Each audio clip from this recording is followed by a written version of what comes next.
हे आमीज, क्या तुमने कभी सोचा है अगर जिमिन ने हार मान ली होती तो आज बीटीएस अधूरा होता। सब कुछ परफेक्ट लगता है स्टेज पर, लेकिन कहानी उतनी सिंपल नहीं थी।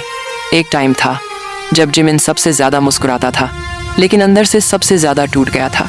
वो दिन जब लोग कहते थे तुम तो लड़की जैसे लगते हो, तुम हैंडसम नहीं हो, और जिमिन बस चुप हो जाता था। उसकी आंखों में आंसू थे, पर कैमरे के सामने वो हमेशा कहता आई एम ओके, लेकिन वो ओके नहीं था। एक रात प्रैक्टिस के बाद सब सो गए थे, पर जिमिन चुपके से स्टूडियो में बैठ गया। आईने के सामने देखता रहा और धीरे से बोला, मैं इतना बुरा क्यों लगता हूँ? मैं क्यों अलग हूँ? मैं क्यों इतना दर्द महसूस करता हूँ जब लोग हंस कर चले जाते हैं? उस वक्त उसने सोचा था शायद मैं बीटीएस के लायक ही नहीं हूँ। लेकिन सुबह जब जंगकुक स्टूडियो आया तो उसने देखा जिमिन अब भी वहीं था, और बिना कुछ कहे उसने बस जिमिन के कंधे पर हाथ रखा और कहा, ह्यूंग, तुम परफेक्ट हो जैसे तुम हो।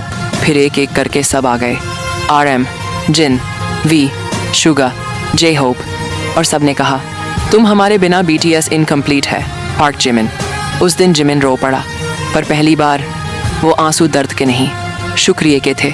उसने समझा कि दुनिया चाहे कुछ भी कहे, लेकिन जब तुम्हारे पास सच्चे दोस्त होते हैं तो तुम हर दर्द से निकल जाते हो।